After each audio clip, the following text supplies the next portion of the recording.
korupsi. Aduh, korupsi dan biasa ya di Indonesia itu korupsi. Gak asing lagi kan sama korupsi. Langsung aja deh, Meng. Kita kasih tahu topik kita hari ini. Nah, topik kita tuh hari ini adalah korupsi yang dilakukan oleh ex KKP yaitu Edi Prabowo. Waduh, agak hot ya, kayak suasana Banget nih siang ini. Tapi ada tapinya nih, kita nggak sendiri, kita juga ada beberapa partner lain. Langsung aja deh kita panggil partner kita. Yuk, Ayo masuk. silakan ya, silakan. Makasih. Oke, perbincangan kita hari ini tuh agak santai tapi agak panas ya. Tetap panas ya. Panas. Cuaca di Bali panas ya? Oh iya panas banget sih. Oke, boleh deh perkenalan dulu dari sini. Oke, perkenalkan nama saya Sabrina Pandaran dengan NIM 121113657. Oke, kenalin aku Putu Citra Sukramanda, bisa dipanggil Amanda juga. Terus NIM aku 121111361. Perkenalkan, nama saya Alexander Badasaber, bisa dipanggil dengan nama Alex, dengan nomor NIM 121113653. Perkenalkan, nama saya Kada Edi Cahyanti dengan NIM 1211369, bisa dipanggil Cahyanti. Oke, dan aku sendiri perkenalkan nama aku Melani Jekasianto dengan NIM 121113645. Nah, sebelum kita masuk ke materi nih, menurut kalian korupsi itu apa sih? Oke, kita mulai dari Brian ya. Oke, menurut aku ya, korupsi itu suatu tindakan yang curang yang merugikan semua orang atau seluruh masyarakat Indonesia, tapi merugikan dirinya sendiri. Menurut saya gitu. Aku kurang lebih mirip sih ya, tindakan korupsi itu tindakan yang melanggar hukum ya. Terus dia tuh mementingkan diri sendiri dan merugikan pihak lain gitu. Jadi ada sikap egois sebenarnya. Kalau menurut saya, korupsi itu perilaku yang sangat-sangat tidak bermoral ya. Karena perilaku itu, walaupun dirinya sendiri sudah memiliki kekuasaan, pasti ingin mengambil kekayaan dari orang yang lebih rendah dari dirinya untuk kepentingannya sendiri. Waduh, hampir sama ya. Jadi setelah itu menurut kalian nih, gimana sih kondisi korupsi di Indonesia ini? Menurut pendapat kalian deh, pandangan kalian. Aku sih kecewa banget ya sama pejabat-pejabat yang udah dikasih wewenang, dari kasih kepercayaan juga, terus masyarakat juga udah percaya kan sama mereka karena mereka tuh para pejabat tuh pemimpin ya. Tapi ternyata apa yang diberikan justru mereka mengkhianati kepercayaan kita gitu kan. Kita tuh sebagai masyarakat masih kecewa gitu kan. Itu sih menurut aku. Untuk kalian sendiri? Menurut aku sih korupsi ini sudah kelewatan batas ya, karena orang yang melakukan korupsi ini tidak memikirkan masa depannya dia, tapi memikirkan untuk sesaat saja. Dan kan kita tidak tahu dia di penjara mungkin seumur hidup atau beberapa tahun. Dia tidak memikirkan masa depannya. Ya, berpikir pendek gitu ya. Ya menurut Alex gimana? Kalau menurut saya, mirip-mirip juga ya seperti mereka ya, sangat-sangat kecewa. Bagaimana padahal masyarakat ini sudah mempercayakan pemerintah tentang bagaimana dengan masa depan negara ini agar bisa menjadi lebih baik, tapi pemerintahannya malah memanfaatkan kepercayaan yang diberikan oleh masyarakat untuk kepentingan sendiri itu. Ya Bapak kalau nonton inilah bentuk kekecewaan Iya, masyarakat. yang diwakili oleh mahasiswa. Oke, next Dani. Oke, sebelum kita masuk ke perbincangan kali ini nih, kayaknya banyak dari penonton nih yang nggak tahu apa siapa sih Edi Prabowo itu. Gitu. Coba deh kita tonton videonya dulu tentang kasus korupsi yang dilakukan oleh Bapak Edi Prabowo. Nanti bidangnya juga akan dijelaskan selanjutnya. Jaksa menuntut Edi Prabowo untuk membayar uang pengganti senilai 9,6 miliar rupiah. Sebelumnya dalam kasus suap yang melibatkan mantan Menteri KKP Edi Prabowo, jaksa mendakwakan Edi Prabowo menerima suap sebesar 25,7 miliar rupiah terkait dengan izin ekspor benih lobster dari para eksportir. Kasus ini terungkap berawal dari operasi tangkap tangan yang dilakukan oleh KPK pada November 2020 yang lalu. Terhadap terdakwa berupa pidana penjara selama 5 tahun, dikurangkan seluruhnya dari masa penahanan yang sudah dijalani dengan perintah terdakwa tetap ditahan dan pidana denda sebesar 400 juta rupiah, subsidi pidana kurungan pengganti selama 6 bulan. 3. Menjatuhkan pidana tambahan terhadap terdakwa berupa membayar uang pengganti sejumlah $9.687.447.219 dan sebesar $77.000 Amerika Serikat dengan ketentuan dikurangi seluruhnya dengan uang yang telah dikembalikan oleh terdakwa. Menanggapi tuntutan 5 tahun penjara dan denda 400 juta rupiah subsidi 6 bulan kurungan yang menjeratnya, mantan Menteri KKP Edi Prabowo mengaku tidak merasa bersalah dalam kasus suap ekspor benur. Kalau saya mau korupsi, apakah saya korupsi di tempat yang baru yang nilainya juga gak seberapa? Banyak hal yang saya bisa lakukan kalau niat saya mau korupsi. Anda lihat saja di perizinan-perizinan, banyak di KKP itu perizinan. Dari awal saya bisa lakukan itu kalau niat saya mau korupsi. Sebagai Ketua Komisi 4, saya 5 tahun jadi Ketua Komisi 4. Jadi teman-teman, saya tidak bermaksud untuk menutup-nutupi, saya hanya bicara fakta. Kenapa saya harus mengajari anak buah saya nyari uang, tapi uangnya yang kecil-kecil? Kalau niatnya mau korupsi. Sekali lagi, tidak ada niat dalam hidup saya untuk korupsi, apalagi mencuri uang negara. Dan saya sudah buktikan itu. Dalam kasus suap yang melibatkan mantan Menteri Kelautan dan Perikanan Edi Prabowo, jaksa mendakwa Edi Prabowo menerima suap sebesar 25,7 miliar rupiah terkait dengan izin ekspor benih lobster dari para eksportir. Kasus ini terungkap berawal dari operasi tangkap tangan yang dilakukan oleh KPK pada November 2020 yang lalu. Saat itu penyidik KPK menetapkan 7 orang sebagai tersangka.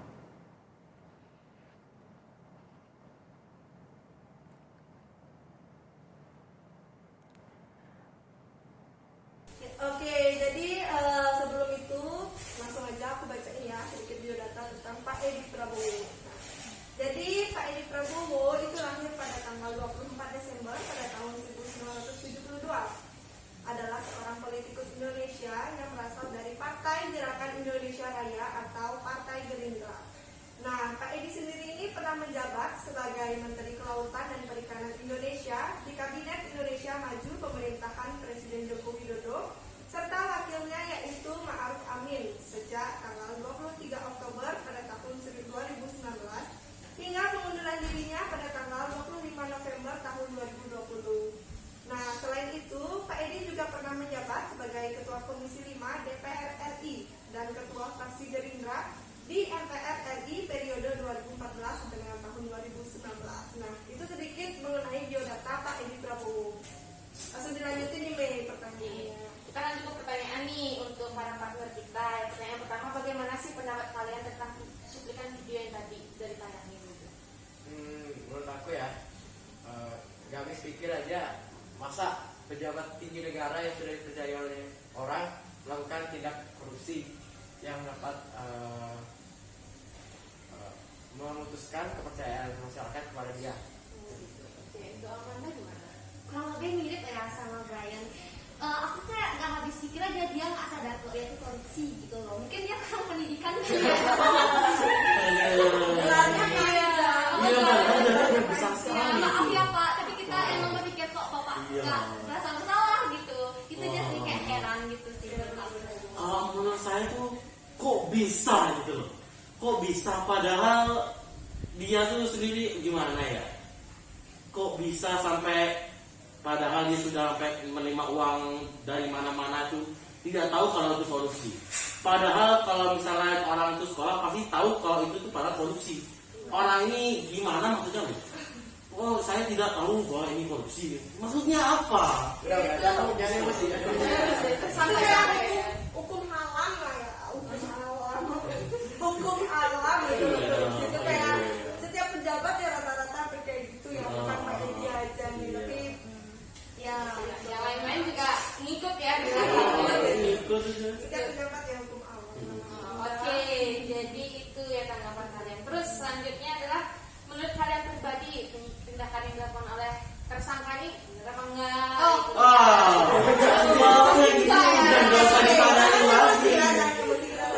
itu udah korupsi. Dari Bapak Alex silakan berikan tanggapannya. Dan yang tentang tadi tuh, kenapa? Maksudnya gimana? Itu korupsi apa yang benar itu maksudnya saya? Kalau korupsi sudah dibenarkan berarti dunia ini sudah tidak benar. Aku pribadi pribadi sih no, itu salah banget guys. Jadi itu emang nggak bagus banget gitu. Aku no comment ya, kecewa. Kecewa sih sama orang-orang yang korupsi ini ya. Nah, terus gimana sih menurut kalian atau menurut undang-undang nih, hukuman apa sih yang cocok buat Pak Edi Prabowo setelah melakukan tindakan korupsi ini? Ya Alex. Kalau menurut saya ya, dari seperti yang saya baca, kalau Anda melakukan korupsi di saat yang sangat kritis seperti ada bencana-bencana yang saat ini yaitu pandemi COVID-19, bahwa jika Anda korupsi, Anda bisa dihukum mati. Kok bisa? Tapi yang setelah dari saya baca, Edi Prabowo ini hanya bisa dipenjara selama 9 tahun. Kok bisa? Itu dari mana ya? Memang peraturan hukuman di Indonesia ini menurut saya memang sudah benar-benar sangat buruk untuk para korupsi. Sekian menurut saya. Ya benar banget kayak yang dibilang sama Alex. Aku juga kayak berpikir kayak kurang ada ketegasan gitu ya dari dari sisi hukum gitu. Ya perlu diperketat lagi mungkin. Ya. Ya. Realisasinya itu kayak gimana gitu loh. Biar nggak omong-omong aja tapi nggak ada realisasi. Ini tanda tanya gitu. Itu karena uang bermain kali. Iya. Itu sudah pasti itu oknum-oknum pasti sudah dibayar juga itu. Uang bermain. Oke, Next ya. Untuk pertanyaan selanjutnya itu sifat-sifat apa sih yang mendorong pelaku untuk melakukan tindakan korupsi itu menurut kalian? Dari siapa aja boleh? Siapa dulu nih? Ya, Sifat ini ya, yang ingin cepat kaya mungkin. Benar. Pengen cepet kayak instan gitu ya. Pengen punya semua. Oke. Mungkin yang dimaksud Brian itu sifat rakus, tamak gitu ya. Sifat rakus, tamak. Terus juga ada egoisnya gitu, nggak mikirin rakyat kecil. Dia cuma memikirkan dirinya sendiri itu gimana sih meraih kesenangan yang sangat-sangat banyak kayak gitu. Kalau saya sama ya, kalau faktor ketamakan manusia. Sama moral yang kurang kuat juga ya. Padahal dia sebenarnya pemimpin gitu kan. Iya. Dia kayak rasa memilikinya kurang gitu loh sama rakyat gitu. Kenapa dia padahal dia pemimpin harusnya memikirkan rakyatnya terlebih dahulu, tapi dia malah mementingkan perutnya sendiri. Itu Iya. kayak menurutku kurang ya. Benar banget sih. Kayak dia tuh cuma mentingin diri sendiri. Pokoknya kalau saya harus kaya deh, orang lain tuh biarin aja terserah mereka gitu ya. Saya tidak pernah merasa puas dengan apa yang dimiliki ya.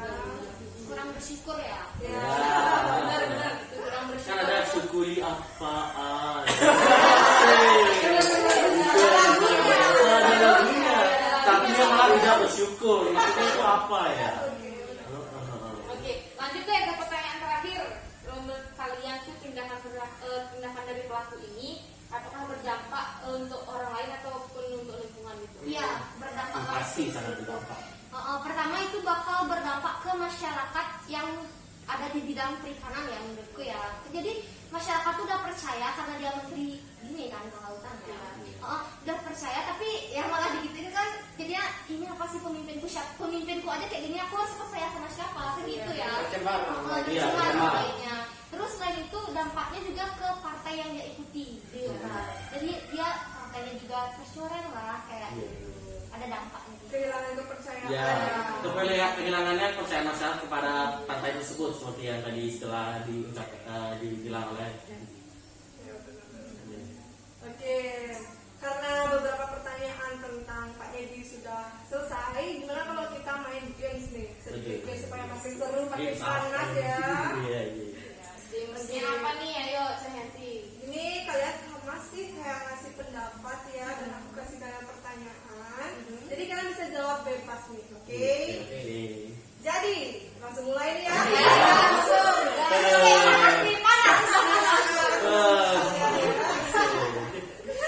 Oke, jadi pertanyaan yang pertama, jika kalian menjadi pihak bro ya, bagaimana kalian itu bisa menjelaskan situasi dari masalah ini?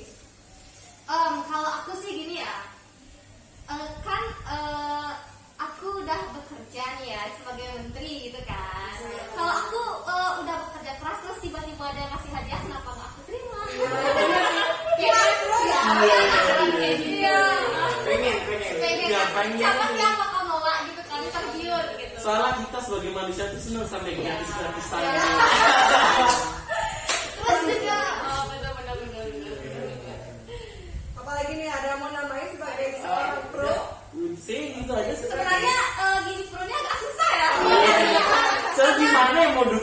korupsi itu maksudnya gimana? Itu dosa. Iya, aduh. Coba deh aku tambahin pertanyaan lagi satu ya. Oke. Kan kalau kalian di pihak kontra, Oh. ayo lawan nih. Ini namanya kasihan. Aduh. Enggak kan? Jadi pengen ikut berkomentar ya. Iya. Saya nih kayak netizen. Seperti yang kayak tadi kita tuh benar-benar kecewa, benar-benar kecewa. Kita tuh kayak hilang respect gitu loh. Jadi kita tuh kayak berpikir ini pemimpin kita gimana sih? Kalau kayak gini gimana kita mau respect sama pemimpin kita sendiri gitu loh? Kayak ini benar-benar kecewa sih. Mungkin teman-teman lain ada yang mau tambahin? Selain pemimpin ya, aku di sini juga kayak agak kecewa sama hukumnya yang ada di Indonesia. Kok bisa? Kita kayak dikasih kepercayaan bahwa ada hukum seperti ini loh untuk pelaku korupsi, dibilang ada hukum mati. Uang berjalan, hukumannya cuma. Kalau gitu saya pengen deh cita-cita jadi korupsi ya. Terus gunanya itu apa? Tapi kita nggak boleh, kita Iya. tetap Kita masih sebagai korupsi. anti-korupsi loh. Jangan ya. Jangan, tidak boleh. Nanti ditanggung di akhirat ya. Jangan yang Beneran kalau kerja keras Alah, ya. kalau para koruptor itu tidak peduli dengan seperti itu, mereka udah udah otaknya tercemar mungkin Iya, ya. iya. Moralnya. Oke, jadi percakapan kita dengan para partner kita cukup sampai di sini tentang korupsi yang dilakukan oleh mantan KKP yaitu Edi Prabowo. Untuk selanjutnya akan ada simpulan yang akan saya sampaikan selanjutnya. Nah, dari perbincangan sebelumnya, aku bakal narik kesimpulan sedikit nih tentang pembicaraan-pembicaraan yang sudah kita lakukan. Korupsi di Indonesia ini sudah merajalela banget, banyak penjabat-penjabat yang melakukan korupsi. Seharusnya mereka itu mendukung para masyarakat, bukan mengambil uang dari masyarakat atau mengambil keuntungan dari masyarakat. Terus harusnya hukum di Indonesia itu lebih digalakkan lagi agar para koruptor tidak melakukan tindakan korupsi dan melakukan suatu tindakan yang merugikan masyarakat nih. Terus hukum di Indonesia juga harus digalakkan agar para koruptor atau para pejabat tidak semena-mena dalam melakukan tugasnya itu. Terus sebelum kita menutup nih, saya selaku perwakilan kelompok ingin meminta maaf sebesar-besarnya apabila ada kesalahan kata dengan dan juga ada kata-kata yang kurang berkenan untuk pihak yang terkait karena kami mengambil kasus korupsi untuk keperluan tugas yang dikasih oleh dosen kami. Terus juga gimana nih Cayanti? Apakah ada slogan juga nih? Ada dong, kita kasih slogan ya teman-teman.